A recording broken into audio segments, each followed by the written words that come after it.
My name is Nick Gowing, and as you can see, the world in the age of sweeping changes. That's what we're going to be looking at for the next half hour with the Prime Minister.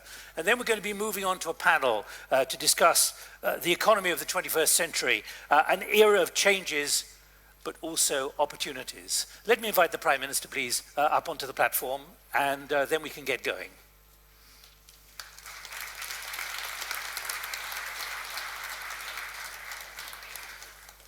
What I'd like to do is invite you as well to use Telegram, the bot, which you've been... good morning. Good morning. Welcome. Do you have your earpiece in? Okay. You need the for the translator, I think. I need no translation. Okay, that's good. That's good. We're going to talk for about half an hour, the Prime Minister and I, about the challenges for Ukraine, and then we're going to pick it up on the economy more broadly.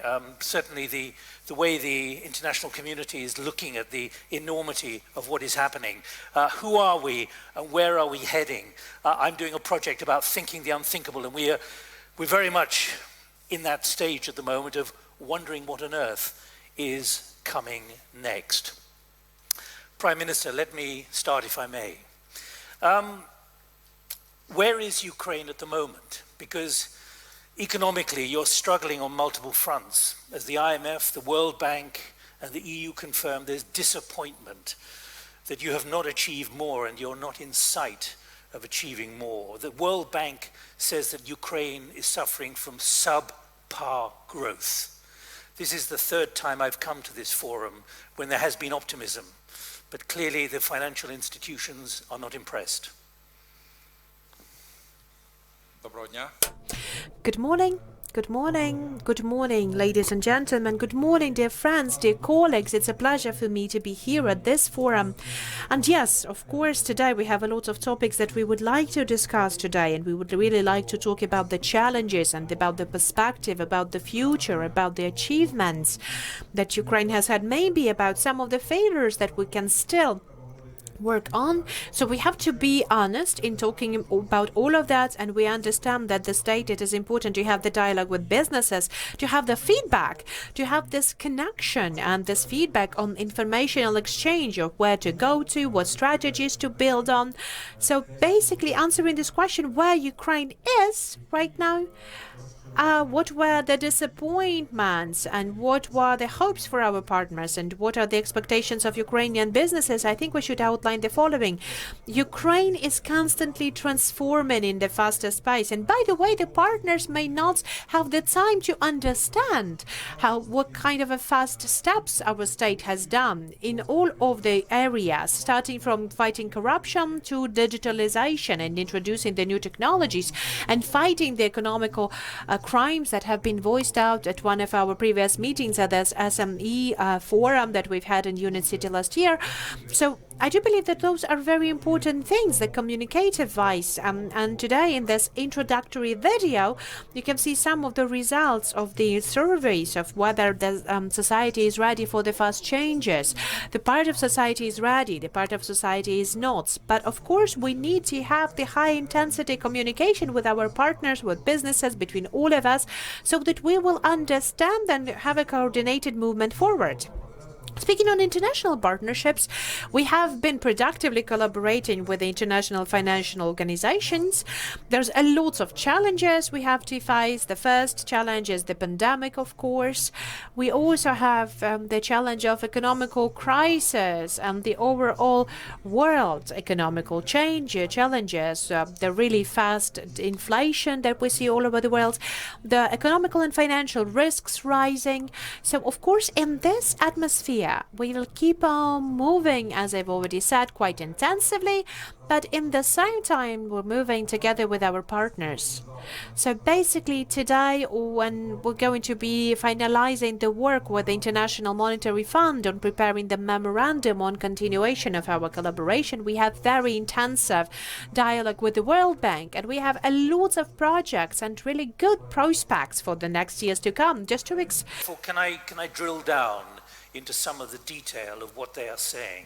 The World Bank talking about subpar growth, slowing reform momentum, has undermined investor confidence and delayed financing from international institutions. You've got 5 billion of IMF promises, but that had to be frozen this year because things are simply not moving fast enough. What do you say to that? Because when you told Reuters a couple of weeks ago, 3 weeks ago, just before the IMF visit, we have now fulfilled all our conditions, and you expect the next $750 billion tranche to be agreed by December.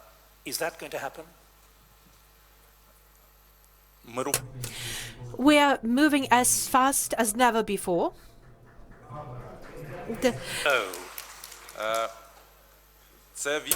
That's an answer.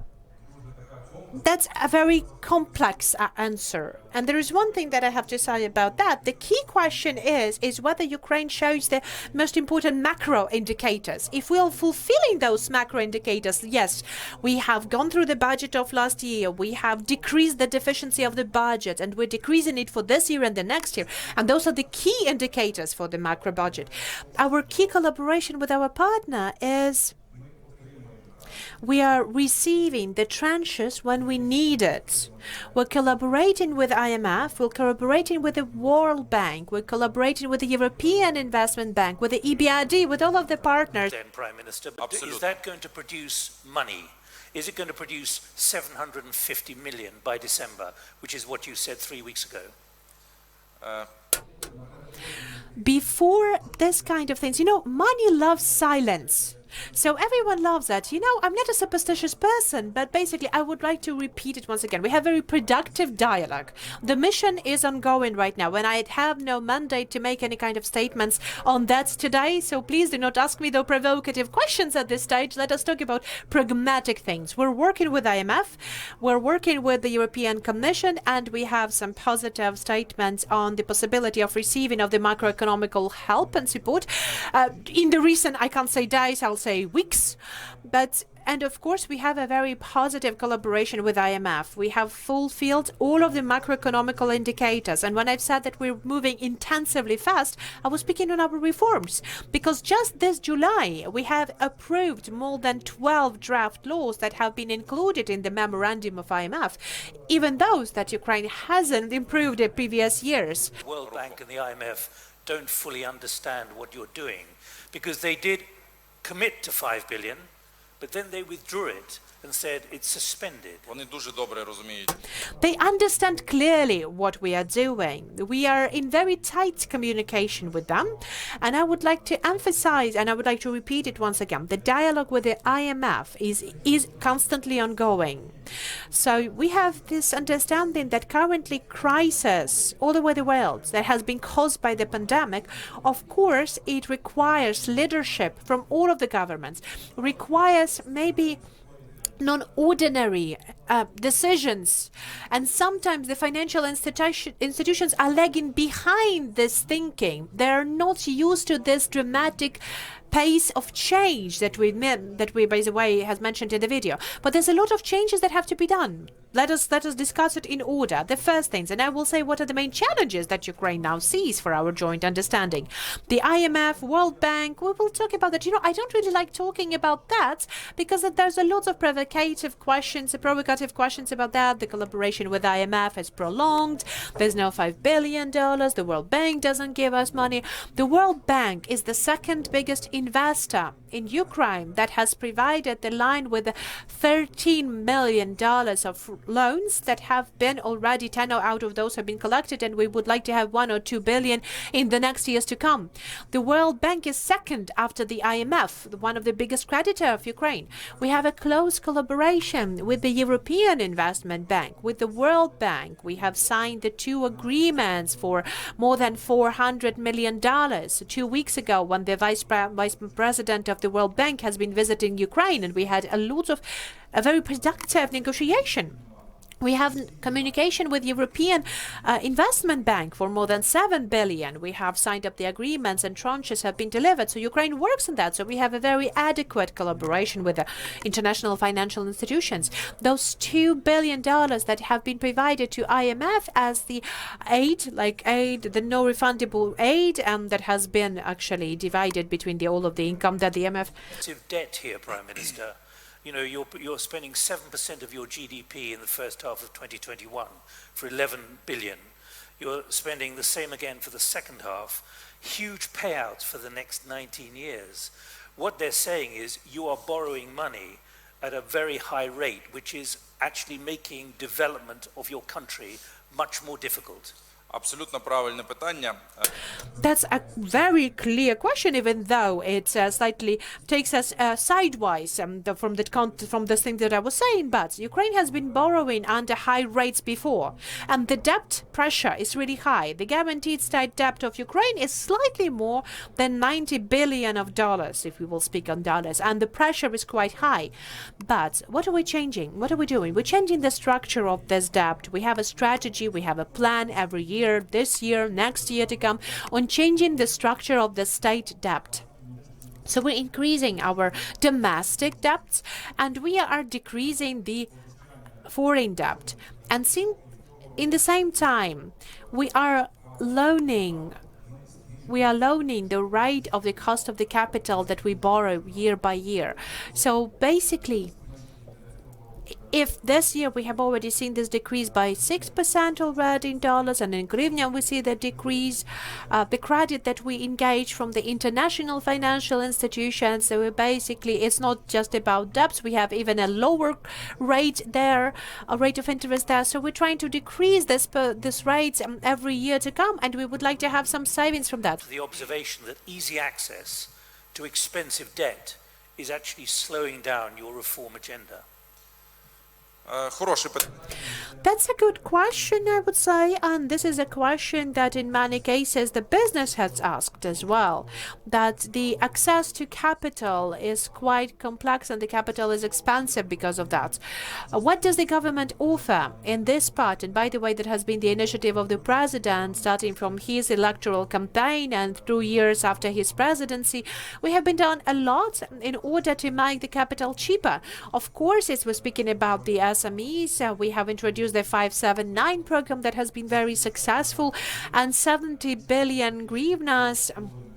We have supported and restructured the credits and restructured the loans for the investment needs of SMEs, and of course it has revived the markets.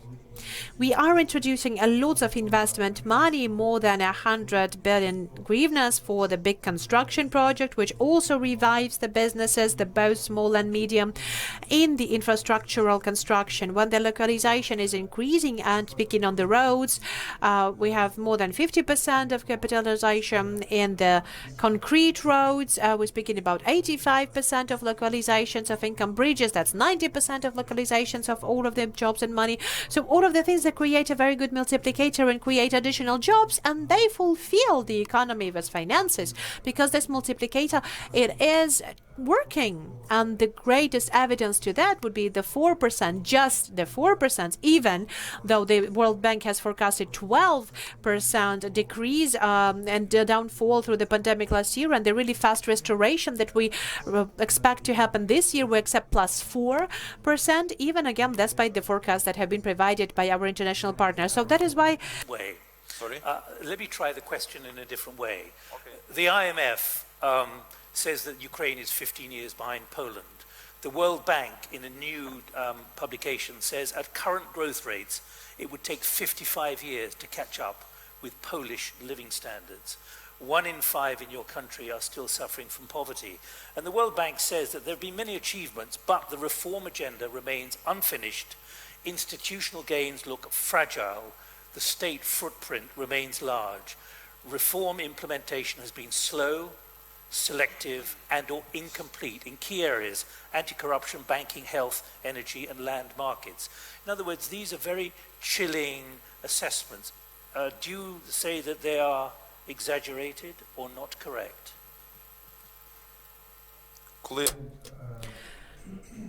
When 4 weeks ago we have been to the Economical Forum to Poland, and together with the Prime Minister of Poland, we have had the presentation there when we had a lot of negotiations and meetings there. One of the key comments about Poland from the international partners and IMF was the uncompleted judicial reform in Poland, and that was that complaint that the European Union and the European Commission has now provided to Poland. Why have I mentioned that? Because when we compare Ukraine and Poland, when we're starting to use the analysis of our international partners, we should consider the problematics that exist in every specific country. And I would go actually on responding to what is our movement forward. We have approved that during summer, and we are continuing approving the draft laws on reforming our justice system. We have approved a really complex laws, and we have provided a lot of reforms to the markets that haven't been possible in Ukraine throughout the last 30 years.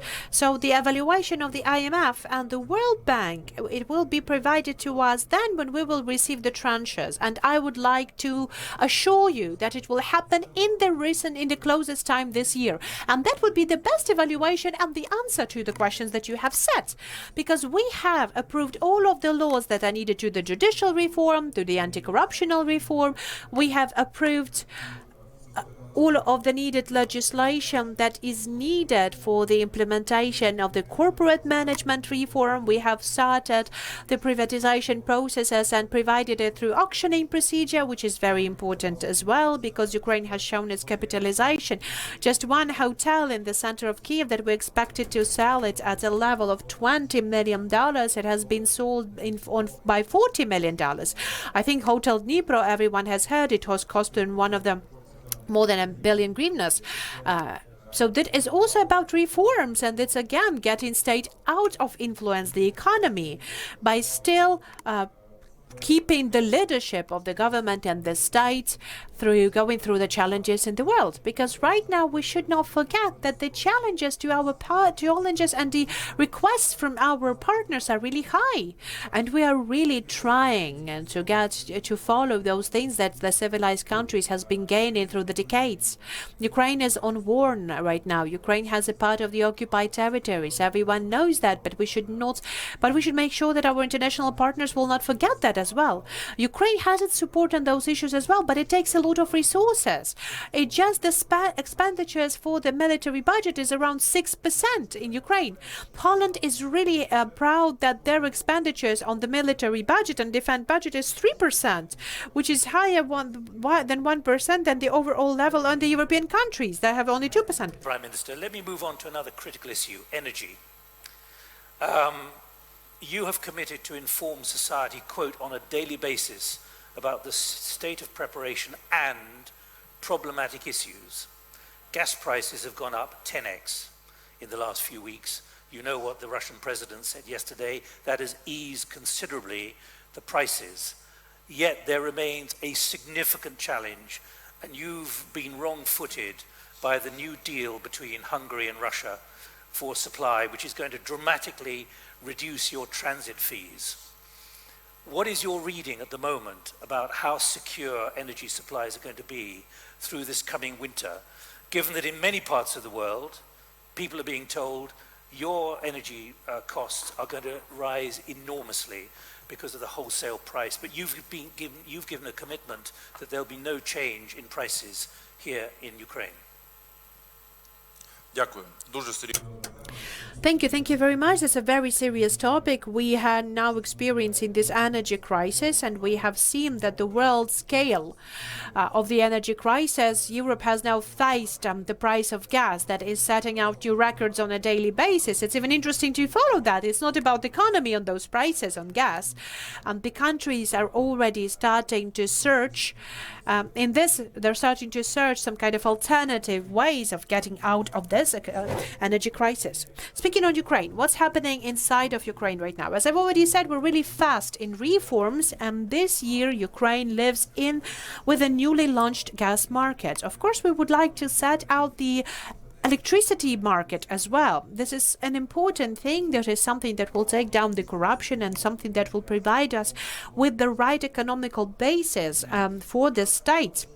But it happened that the introduction of the gas market in Ukraine has happened in the year of the biggest in history, I would say, the biggest history.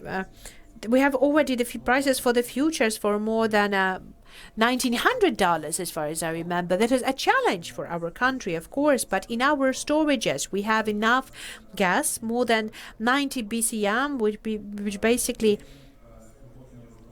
we understand that it's enough for us to go through the season. We understand that the alternative energy, nuclear energy, are an important in Ukrainian system right now. Цієї зими буде працювати 15. At this winter, we will have 15 new nuclear units working, and we will definitely provide the electricity for our country.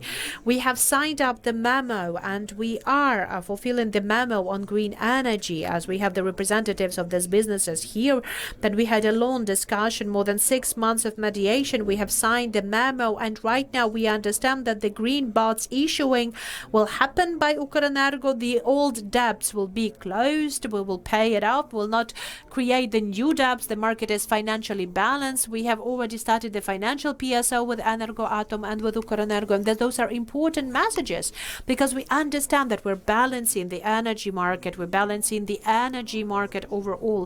We understand that we have to increase the extraction of gas.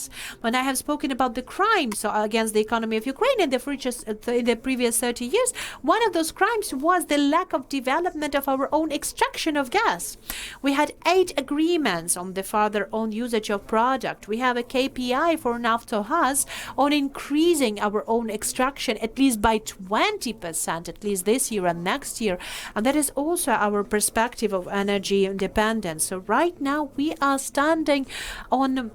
We want to enter ANTSOE, which is on the European Energy Network, and we have gone through the technical audit already, so now we have some of the political issues with our European partners there, and we will join the European Energy Network, and there will be one of our steps to Europe.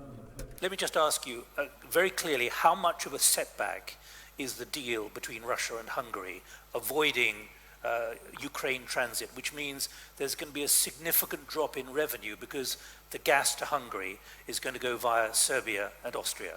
That's a significant drop in revenue for your government. That is the commercial data, and I cannot discuss the commercial data right now, but of course we are worried by this decision of Hungary. That is a sovereign country, and they have the right to make their own decision. They have the right for development of their own economies, and they have their own negotiations and agreement as well. But we are discussing it with our European partners right now. So if we are partners, then the partnership means joint answers to the challenges that have been in front of us. So in these joint answers, it is about our collaboration is being built on the future possibility of collaboration with Hungary, with other neighboring countries that are currently searching for the questions and searching for the how to answer the challenges on the gas crisis. Because we've seen, and it's very clear the ambitions you've got industrially, for IT in particular, but hydrogen is offering a significant breakthrough in the coming years, even though the technology is not yet 100% as we're seeing in the COP26 process.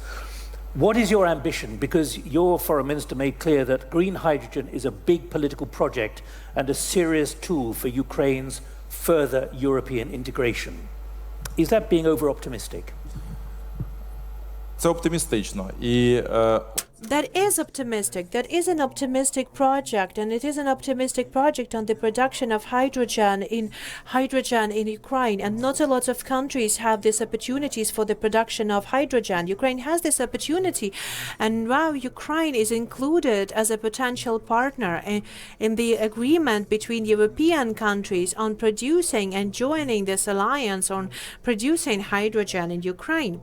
Ukraine has already had these first steps. The businesses has already responded to that, and we have the first contract on producing the 100 megawatts of hydrogen a year. So we are building this project overall, and it's going to be a state strategy on producing the alternative energies. The production of hydrogen right now is becoming the strategy, and Ukraine is going to be joining this strategy. But I would like to tell you the following. Ukraine has a great ambition on the green shift and on the big Green Deal. We have signed all of the needed agreements. We have signed the national plan on the decrease of the emissions, and we have now signed the additional commitments in the Paris Agreement and the National Plan on Decreasing the Emission. We have an ambitious goal, 65% decrease compared to the 1990. So when the businesses ask us, and there's a lot of questions, how will we reach that? And Ukraine will require additional investment to do that. With our calculations, around $10 million in 10 years, $10 billion in 10 years. That is a global strategic calculations. We will need to have additional calculations made. But overall, in our conversation with John Kerry, and by the way, we're going to have a very broad conference in Glasgow, when Ukraine is going to be represented as the partner. And John Kerry has informed us that the US are going to be participating in this kind of international fund on this green shift and green transition, and they're going to be fulfilling this fund on the level of the $1.3 trillion. And this is going to be the investment part, and Ukraine is going to be participating directly in this investment part as well. We have spoken about the European Investment Bank on the opportunities of the significant investments on the level of $7 billion, and European Investment Bank is ready to get that through the green transition in Ukraine as well, and we have money for that as well. We have a lot of that. There's a long money, and they have the business foundation under that. So we have to get back to the state, put it in a public-private partnership. And there is another element that has been lacking behind in the first 30 years of independence, and we have been working really actively on that. And we are now looking for the very effective way of investing money on the level of the businesses and on the level of the state, because this is one of the elements that works really effectively today. I want to take a step outside of the energy topics and want to tell you a little bit about the business collaboration, because it's very interesting for the businesses. And starting with the difference between the agreements of the joint excavation of Ukrainian gas, those crimes, economical crimes, like the lack of the autobahns and the biggest along the territory of Ukraine in 30 years, that is a crime basically, when you don't have this really fast roads. We have started this work, and I'm sure that for the first autobahn from Krakowec, that is on the border with Poland, to Lviv, to Rivne, we're going to have the first autobahn going on. All of the bureaucracy things have been completed, the feasibility studies have been completed, the traffic has been started, we have the potential designers and project developers there. So we're working on that really actively. What is very important, the whole legislation base has been approved that will help us to do that. After this project, we have already known that the 5 next projects of constructing the autobahns are going to be planned as well, with the people who have already expressed their desires to support that. Again, we are working on the exchange market. We're going to be working on the updating of the pension system. And we have said it as well. Ukraine hasn't managed in these 30 years to provide the second level of the pension system. And we can speak about the opposition to the changes. Everybody knows that we have to do that. But when we're saying in what way it's going to be done, who's going to be paying for that, who will be responsible for this income to the pension fund, it is everybody says no. Business says no, the budget says no, people says no, but everybody wants that, and we understand that this is the only way for us to provide a good pension. Can I just raise one other issue, please, because we want to take a couple of questions from the floor. The de-oligarchization. Я закінчу про приватно-державне партнерство, якщо ви дозволите. I will end up on the private-public partnership, and then I will answer to the questions that you would like to ask. The equity market is very important. Час є. We have the time, we'll talk about all of the things. Don't try to be very fast. Все буде добре. Отже, накопичувати.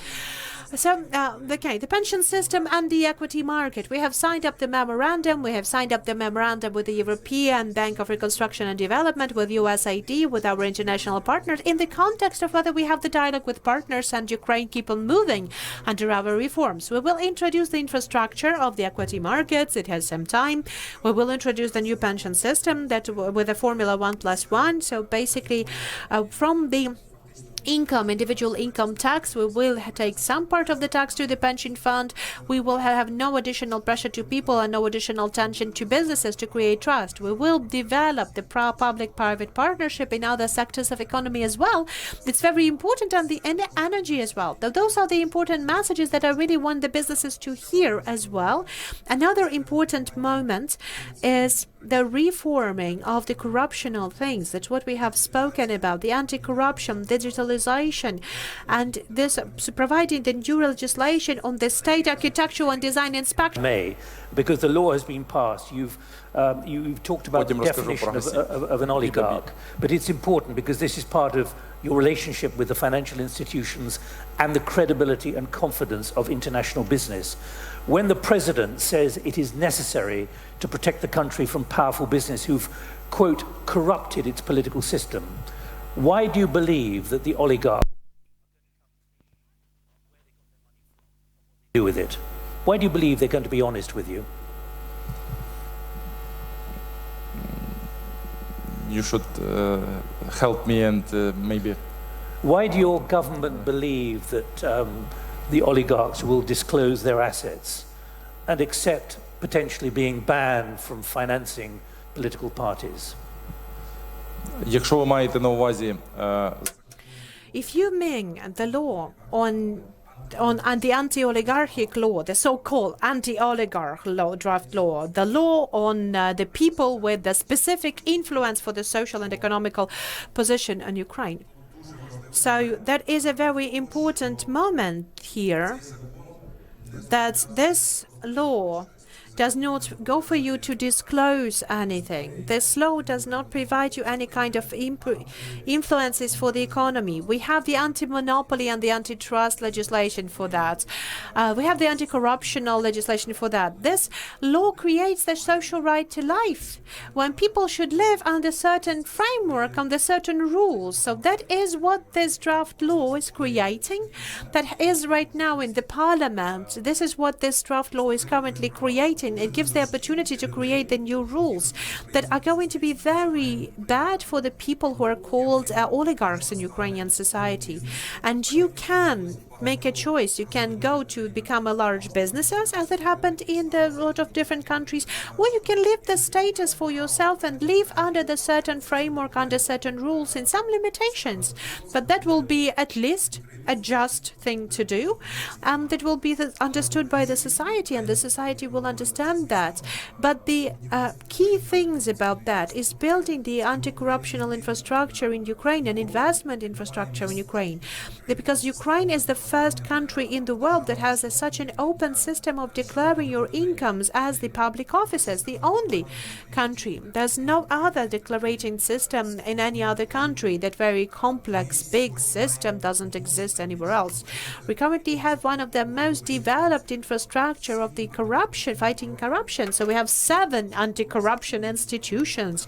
We have been creating it with our international partners. We have the legislation in the form of that it has been recommended by the Venice Commission, and it has been recommended by our international partners as well.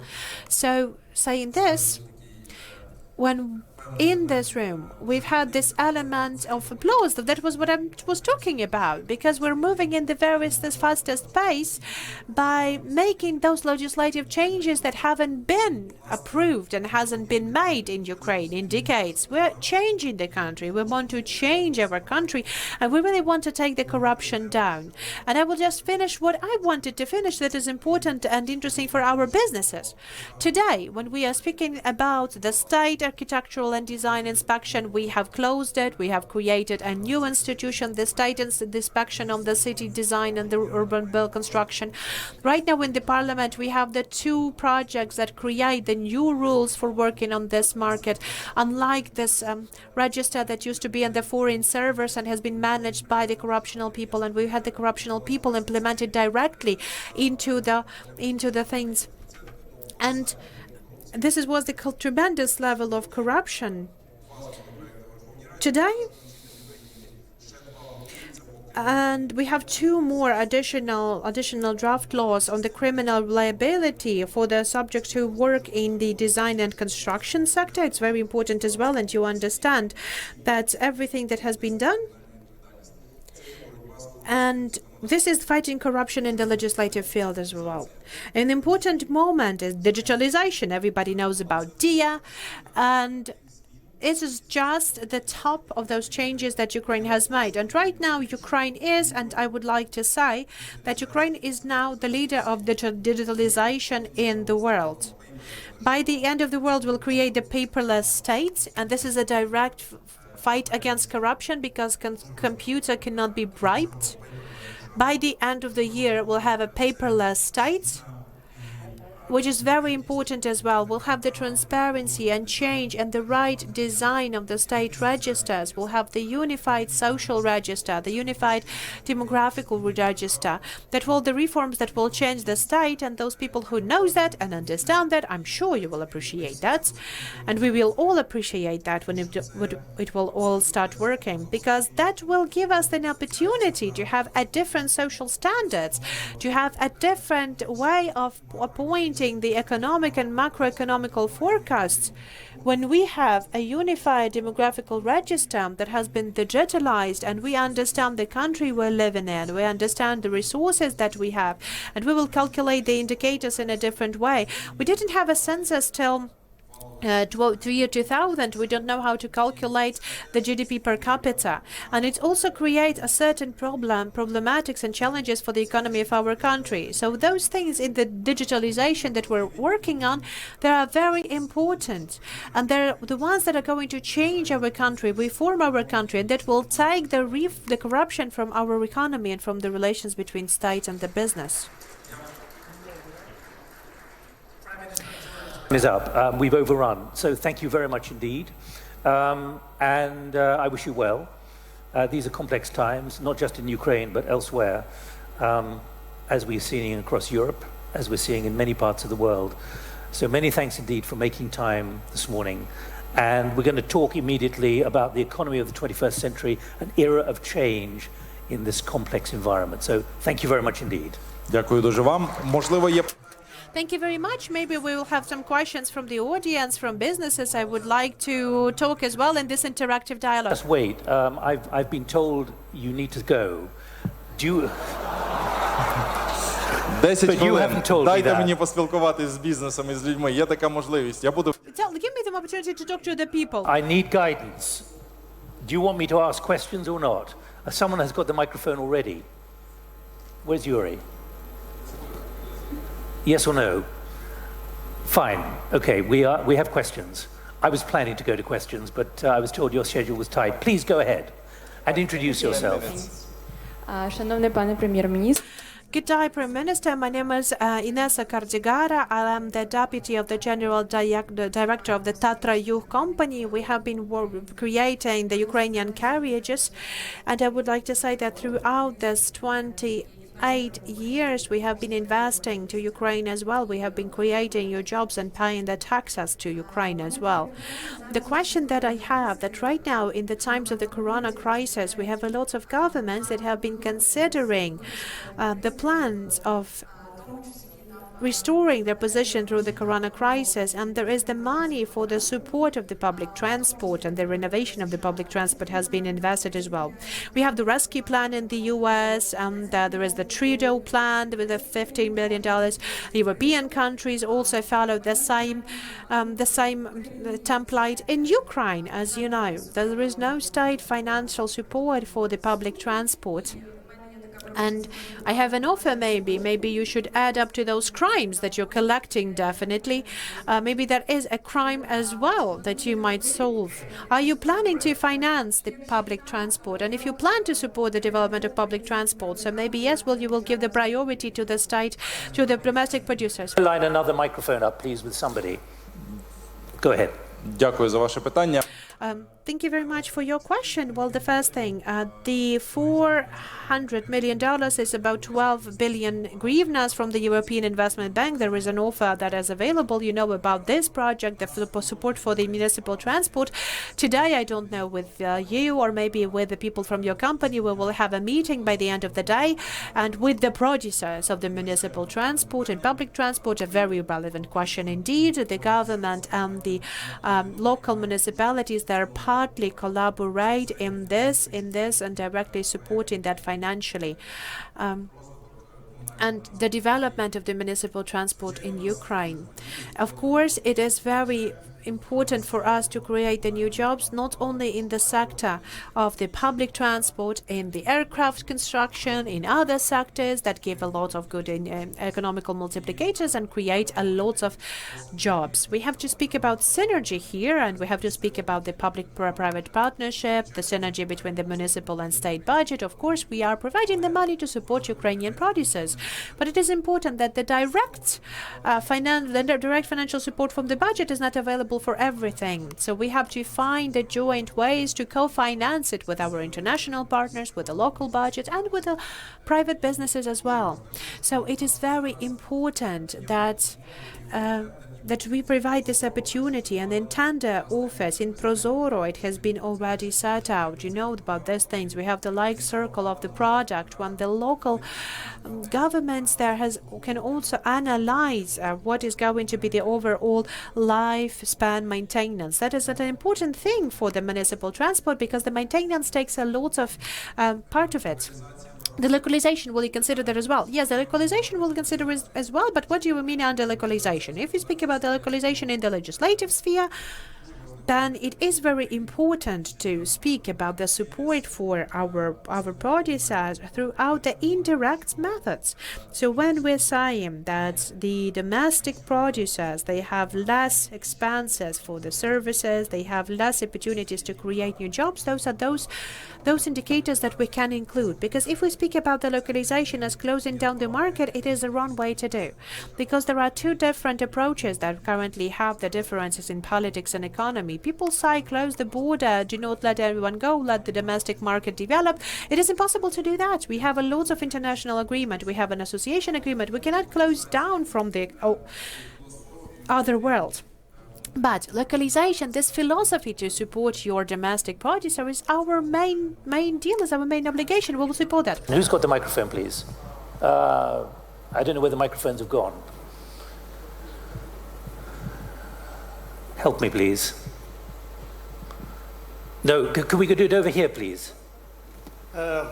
Пане прем'єр-міністре, Prime Minister, the question from the Nexel Holding, Volodymyr Lavrenchuk. Nexel Holding has already invested in Ukraine and it's invested into big projects, and we're now considering investing an opportunity to invest into concrete and the construction sector. We have already spoken about the climate change and the change of businesses and the business policies, as well as, the state is changing, the business are changing. It's very good that the government knows about those changes happening.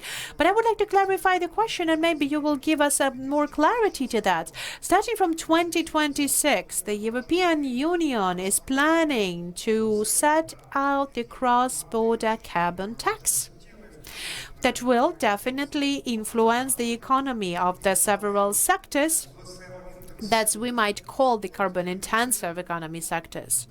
So except for all of those programs that you have said, and especially speaking in the position of the existing companies, is there any support of the state possible to go through this transition period after the introduction of the carbon tax in 2026?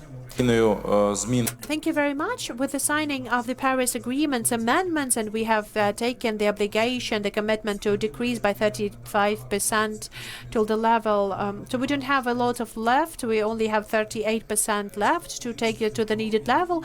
So this is one of those steps that is not going to be providing the Ukraine the opportunities to avoid this cross-border tax.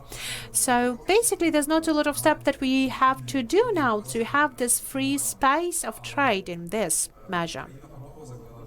Ukraine is ready to invest money, and right now we are investing money together with our partners 50-50, with the Energy Efficiency Fund is one of the first examples that we have.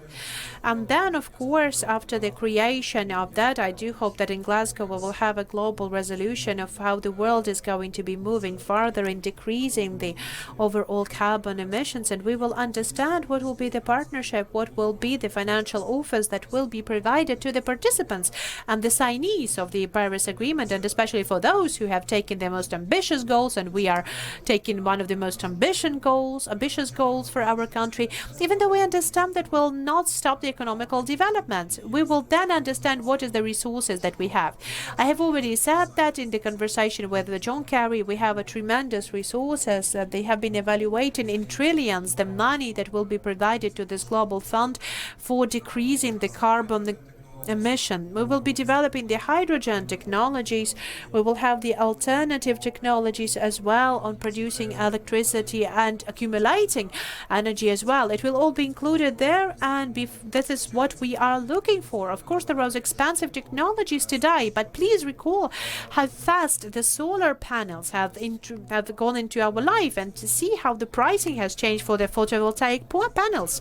And you can remember that the prices was really high, but then it decreased. So we are sure that the modern technologies and the accumulators and the batteries for storing the electricity, they're going to be declining in prices, and the technologies will become more available and accessible and cheaper.